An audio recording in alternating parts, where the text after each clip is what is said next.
মানে ব্যাপারটা একটু ভেবে দেখুন, ষাটোর্ধ্ব কয়েকজন মানুষ গত ১৬ বছর ধরে তারা জেলের চার দেওয়ালের ভেতর নিশ্ছিদ্র পাহারায় বন্দী ছিলেন। একদম। আর এই দীর্ঘ সময়ে কিন্তু বাইরের পৃথিবীর মানচিত্র পুরো পাল্টে গেছে। অপরাধের ধরনও তো আর আগের মতো নেই। হ্যাঁ, প্রযুক্তিতেও তো আকাশ পাতাল তফাত এসেছে, তাই না? অথচ আজ যখন তারা মুক্ত, ঢাকার আন্ডারওয়ার্ল্ড যেন তাদের একটা ইশারাতেই আবার কেঁপে উঠছে। রাইট। ৬০ বছর বয়সী এই মানুষগুলো জেল থেকে বেরিয়েই যেভাবে আধুনিক অপরাধ জগতের কলকাঠি নাড়ছেন, সেটা আসলে অবাক করার মতো। আজকের তথ্যসূত্রগুলো ঘাঁটতে গিয়ে ঠিক এই প্রশ্নটাই বারবার মাথায় ঘুরপাক খাচ্ছিল। বিষয়টা আসলে কৌতূহলোদ্দীপক। তবে এটা শুধু আন্ডারওয়ার্ল্ডের কোনো বিচ্ছিন্ন গল্প নয়। এটি আসলে আমাদের চারপাশের একটা বৃহত্তর কাঠামোগত পরিবর্তনের গল্প। মানে যেখানে পুরনো খেলোয়াড়রা একদম নতুন মাঠে নেমেছে। ঠিক তাই। আমাদের আজকের এই গভীর বিশ্লেষণে আমরা ঠিক এই জায়গাটাতেই আলো ফেলব। ২ মে ২০২৬-এর খবরের স্তূপ থেকে আমরা মূলত খোঁজার চেষ্টা করব নিয়ন্ত্রণের পালাবদল এবং এর প্রভাব।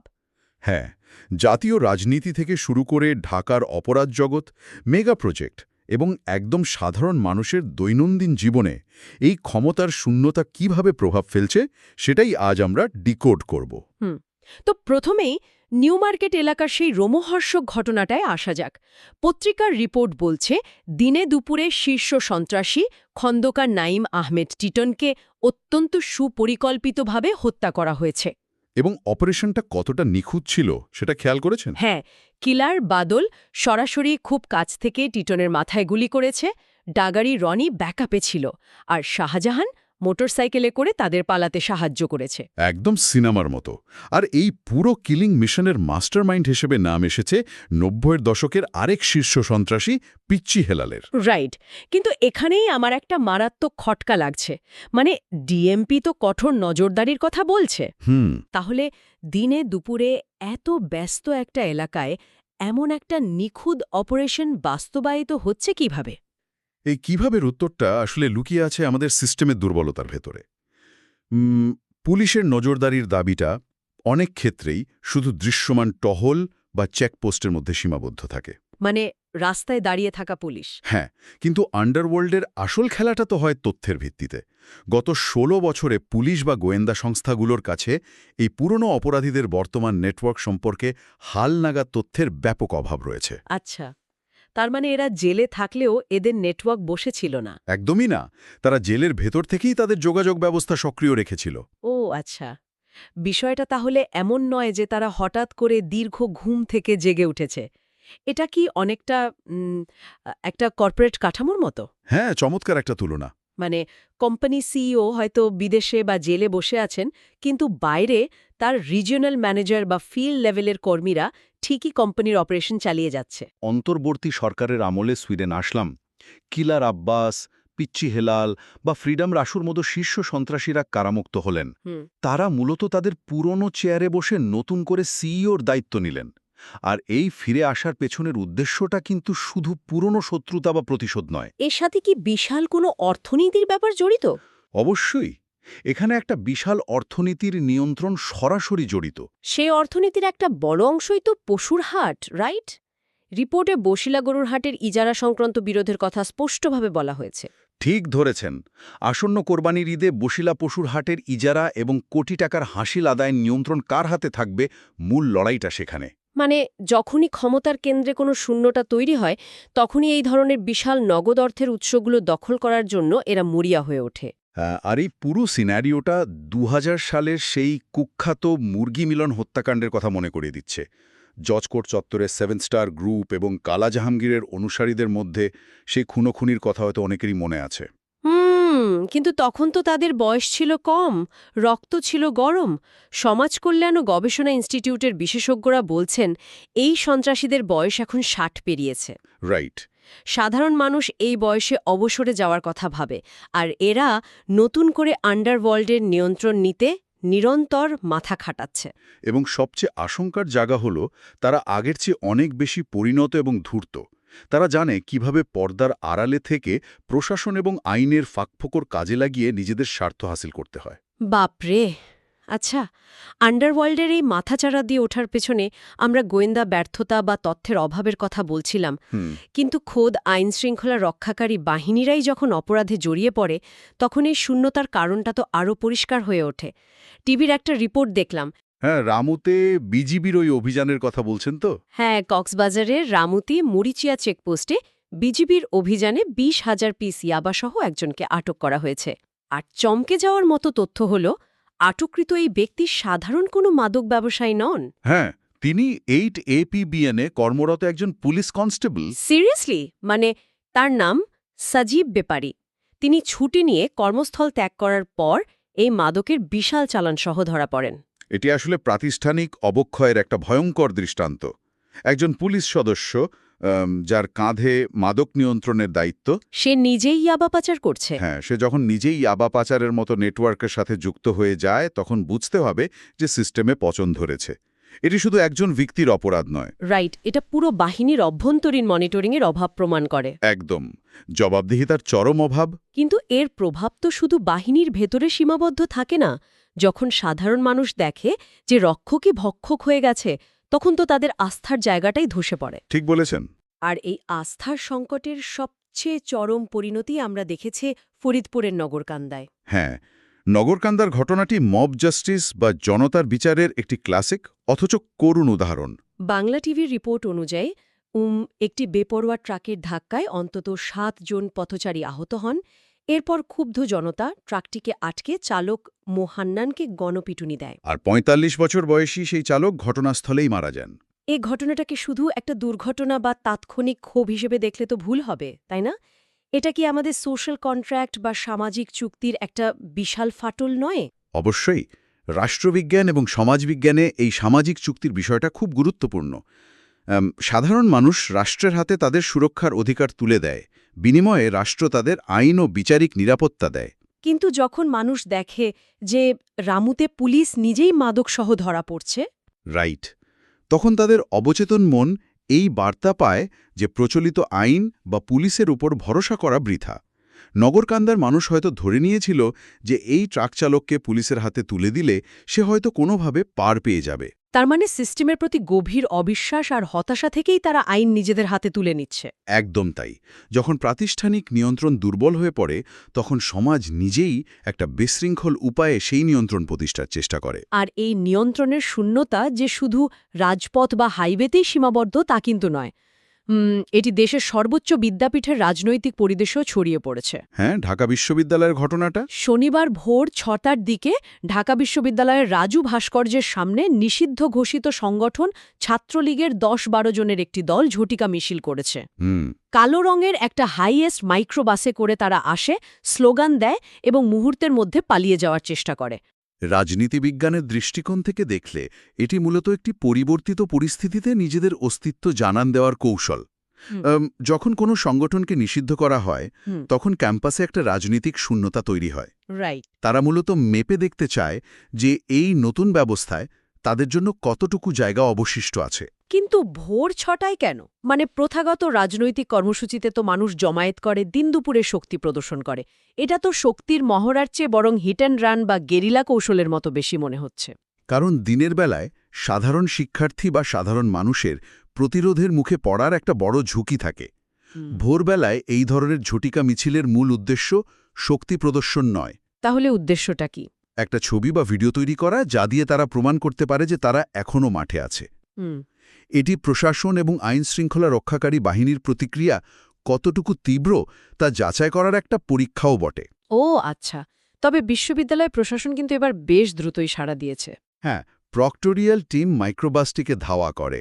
রাইট, ধাওয়া করে শিক্ষার্থী ফারহান তানভীর নাসিফ এবং চালক রুবেলকে হাতে নাতে আটক করে শাহবাগ থানায় সোপর্দ করেছে। এই দ্রুত পদক্ষেপ নেওয়ার মাধ্যমে অন্তর্বর্তীকালীন সরকার এবং বিশ্ববিদ্যালয় প্রশাসনও একটা কড়া বার্তা দেওয়ার চেষ্টা করছে। তারা বোঝাতে চাইছে যে ক্যাম্পাসে নিয়ন্ত্রণ প্রশাসনের হাতেই আছে।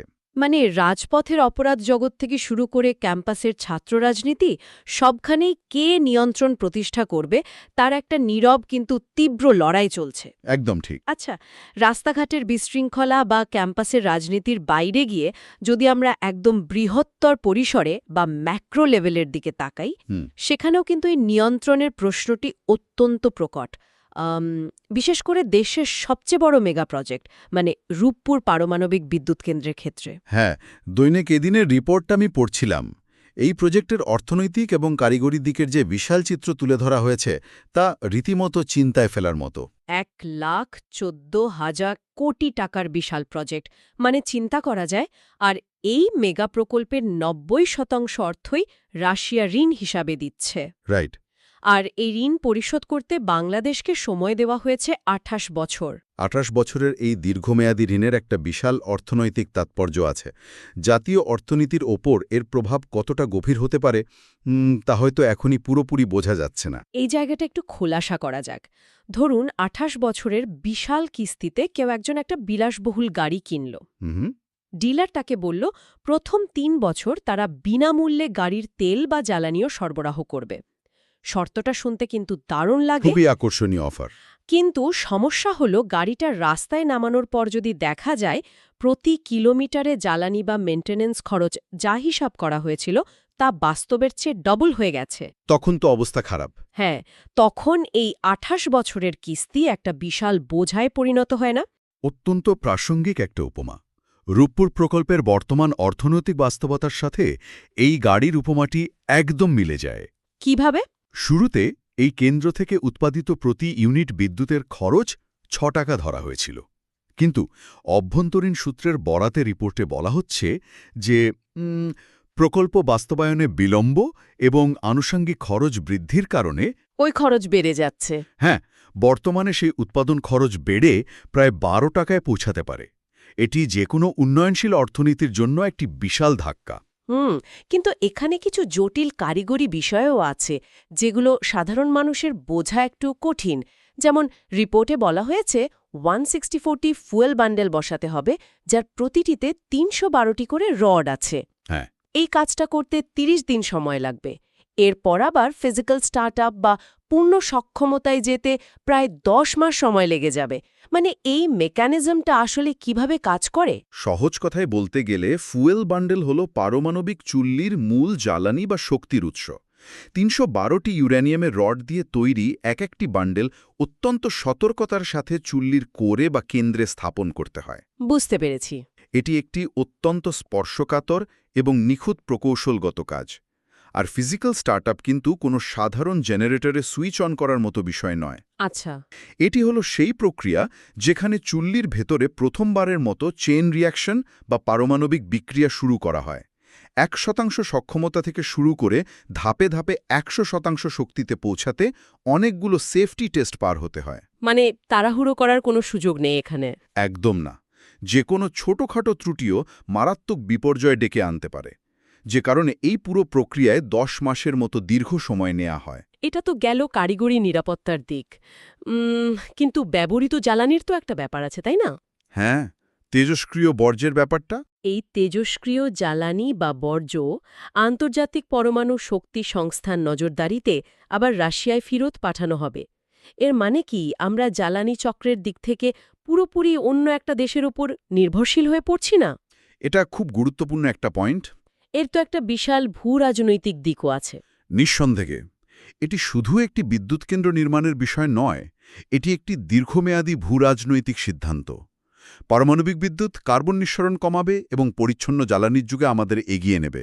এটি অবশ্যই পজিটিভ দিক। হ্যাঁ, সেটা তো বটেই। প্রথম 3 বছর রাশিয়া জ্বালানি সরবরাহ করবে এবং বর্জ্য ফেরত নেবে। এটিও সাময়িক স্বস্তির। কিন্তু 28 বছরের বিশাল ঋণ, উৎপাদিত বিদ্যুতের সম্ভাব্য দ্বিগুণ খরচ এবং একটি নির্দিষ্ট দেশের প্রযুক্তির ওপর এই দীর্ঘমেয়াদী নির্ভরতা, এই ম্যাক্রো লেভেলে আমরা কতটা নিজেদের নিয়ন্ত্রণ বা দরকষাকষির ক্ষমতা বজায় রাখতে পারব, সেটাই আগামী কয়েক দশকের জন্য সবচেয়ে বড় চ্যালেঞ্জ। রাইট। আমরা এতক্ষণ জাতীয় রাজনীতি, হাজার কোটি টাকার মেগা প্রজেক্ট আর অর্থনীতির বিশাল বিশাল সংখ্যা নিয়ে কথা বললাম। কিন্তু দিন শেষে এই সমস্ত অব্যবস্থাপনা, কাঠামোগত দুর্বলতা আর নিয়ন্ত্রণের শূন্যতার চূড়ান্ত মূল্যটা কে দিচ্ছে? একদম সাধারণ মানুষ। আমাদের রোজকার জীবন যে কতটা ভঙ্গুর হতে পারে, দুটো মর্মান্তিক ঘটনা তার প্রমাণ দেয়। সোনারগাঁয়ে ঢাকা-চট্টগ্রাম মহাসড়কে রাত 2টোর দিকে একটি মিনি ট্রাক সামনে থাকা আরেকটি অজ্ঞাত গাড়ির পেছনে সজোরে ধাক্কা দেয়। হ্যাঁ, খবরটা আমি দেখেছি। এতে মিনি ট্রাকের চালক ৩৫ বছর বয়সী মোহাম্মদ আলী এবং ২৮ বছর বয়সী আনারস ব্যবসায়ী মনির খলিফা ঘটনাস্থলেই মারা যান। খবরগুলো যখন পাশাপাশি রাখা হয় তখন সাধারণ মানুষের এই অসহায়ত্বটা খুব স্পষ্ট হয়ে ওঠে। যে অজ্ঞাত গাড়িটির কারণে এই দুর্ঘটনা ঘটল, সে কিন্তু অন্ধকারে দ্রুত পালিয়ে গেল, তাকে আর ধরাই গেল না। একটু চিন্তা করলে গায়ে কাঁটা দেয়। রাত 2টো বাজে একজন সাধারণ ব্যবসায়ী হয়তো খাগড়াছড়ি থেকে আনারস নিয়ে ঢাকার কাওরান বাজারে আসছেন সামান্য কিছু লাভের আশায়। আর মুহূর্তের মধ্যেই একটা ধাক্কা, সব শেষ। হাইওয়ে পুলিশের কোনো স্পিড কন্ট্রোল, কোনো নজরদারি বা কোনো ইমার্জেন্সি রেসপন্স সিস্টেম এই মানুষগুলোর জীবন বাঁচাতে পারল না। ঠিক একইভাবে সীতাকুণ্ডের বাঁশবাড়িয়া সমুদ্র সৈকতের ঘটনাটিও আমাদের সিস্টেমে থাকা কাঠামোগত দুর্বলতার এক করুণ চিত্র তুলে ধরে। মে দিবসের ছুটিতে ঘটা সেই দুর্ঘটনাটার কথা বলছেন? হ্যাঁ, চট্টগ্রাম নগরী থেকে ১৯ বছর বয়সী এইচএসসি পরীক্ষার্থী মেহরাজ তার বন্ধু সাব্বিরের সাথে সাগর পাড়ে একটু ঘুরতে গিয়েছিল। সাগরের ঢেউয়ে পা ভেজাতে গিয়ে মুহূর্তের মধ্যেই মেহরাজ তলিয়ে যায়। আহারে, সাব্বির তো তার বন্ধুকে বাঁচাতে নিজের জীবনের ঝুঁকি নিয়ে ঝাঁপ দিয়েছিল, তাই না? রাইট। পরে স্থানীয় জেলেরা লাল বোট নিয়ে সাব্বিরকে উদ্ধার করতে পারলেও মেহরাজকে আর বাঁচাতে পারেনি। ১.৫ ঘণ্টা পর তার নিথর দেহ উদ্ধার হয়। একজন তরুণ যার সামনে পুরো জীবনটা পড়েছিল, স্রেফ একটু আনন্দ করতে গিয়ে প্রাণ হারালো। এখানে প্রশ্ন হল, এত বড় একটা পর্যটন কেন্দ্রে লাইফগার্ড কোথায়? সতর্কতামূলক ব্যবস্থা কোথায়? এটাই হলো আমাদের কাঠামোর সবচেয়ে বড় ট্র্যাজেডি। আমরা বড় বড় মেগা প্রজেক্ট বা জাতীয় ইস্যু নিয়ে মেতে থাকি। হ্যাঁ, কিন্তু হাইওয়েতে বেপরোয়া গতি নিয়ন্ত্রণ, মহাসড়কে রাতের বেলার নিরাপত্তা অথবা সমুদ্র সৈকতে লাইফগার্ডের মতো সাধারণ সুরক্ষাগুলো আমাদের সিস্টেমে সবসময় উপেক্ষিত থেকে যায়। সাধারণ মানুষের জীবনে নিরাপত্তার এই বেসিক জায়গাগুলোতে আমরা ভয়াবহভাবে পিছিয়ে আছি। তাহলে আজকের এত সব খবরের বিশ্লেষণ শেষে আমরা আসলে কোথায় দাঁড়ালাম? ৯০-এর দশকের কারামুক্ত শীর্ষ সন্ত্রাসীরা নতুন করে ঢাকার আন্ডারওয়ার্ল্ডের নিয়ন্ত্রণ নিতে চাইছে। আর প্রশাসন তাদের পুরনো ডেটাবেজ নিয়ে খাবি খাচ্ছে। রাইট। আইনশৃঙ্খলা রক্ষাকারী বাহিনীর একাংশের নৈতিক স্খলনের কারণে তৈরি হচ্ছে চরম আস্থার সংকট, যার ফলে সাধারণ মানুষ বাধ্য হয়ে আইন নিজেদের হাতে তুলে নিচ্ছে। এদিকে ক্যাম্পাসের নিষিদ্ধ সংগঠনগুলো এই শূন্যতার সুযোগ নিয়ে পরিস্থিতি উত্তপ্ত করার চেষ্টা করছে। একদম। আর জাতীয় বা ম্যাক্রো লেভেলে রূপপুরের মতো মেগা প্রজেক্টের ২৮ বছরের বিশাল ঋণ এবং দ্বিগুণ উৎপাদন খরচের বড় চ্যালেঞ্জ আমাদের সামনে। আর সবার শেষে এই পুরো সিস্টেমের দুর্বলতা এবং অব্যবস্থাপনার চরম মাশুল দিচ্ছে মহাসড়কের ওই আনারস ব্যবসায়ী থেকে শুরু করে সমুদ্র সৈকতে ঘুরতে যাওয়া একজন তরুণ শিক্ষার্থী। রাইট। ক্ষমতার শূন্যতা বা কাঠামোগত দুর্বলতা কিভাবে অপরাধ জগৎ থেকে শুরু করে রাস্তাঘাট বা জাতীয় অর্থনীতিতে চেইন রিয়াকশনের মতো প্রভাব ফেলছে, সেটি আজকের আলোচনার সবচেয়ে বড় শিক্ষা। অবশ্যই। আজকের এই তথ্যসূত্রের ব্যবচ্ছেদ শেষ করার আগে একটি নতুন চিন্তার খোরাক রেখে যেতে চাই। একটু গভীরভাবে ভেবে দেখার মতো বিষয় হল, ৯০-এর দশকের সেই পুরনো সন্ত্রাসীরা যদি দীর্ঘ ১৬ বছর জেলের ৪ দেয়ালে বন্দী থাকার পরও বেরিয়ে এসে ২০২৬ সালের আধুনিক আন্ডারওয়ার্ল্ডের অর্থনীতির সাথে এত দ্রুত খাপ খাইয়ে নিতে পারে, নিখুঁত অপারেশন চালাতে পারে, আর আমাদের আইন শৃঙ্খলা রক্ষাকারী বাহিনী যদি তাদের ডেটাবেস আপডেট করতেই হিমশিম খায়, তবে এই কাঠামোগত দুর্বলতা নিয়ে আমরা ভবিষ্যতের দিকে কিভাবে এগোচ্ছি? সত্যিই ভাবার মতো বিষয়। প্রযুক্তি হয়তো অনেক এগোচ্ছে, রূপপুরের মতো অত্যাধুনিক পারমাণবিক স্থাপনা তৈরি হচ্ছে, কিন্তু আমাদের কাঠামোগত ভিত্তি কি আসলেই এত বড় আধুনিক প্রজেক্টের নিরাপত্তা ও নিয়ন্ত্রণ ব্যবস্থা নিশ্ছিদ্র রাখার মতো শক্তিশালী হচ্ছে? এটি আসলেই খুব গভীর এবং জরুরি একটি প্রশ্ন, যার উত্তর আমাদের নীতি নির্ধারকদের দ্রুত খুঁজে বের করতে হবে। এই প্রশ্নটাই আজকের জন্য তোলা থাক। আজকের মতো আমাদের গভীর বিশ্লেষণ এখানেই শেষ করছি। ভালো থাকবেন, নিরাপদ থাকবেন।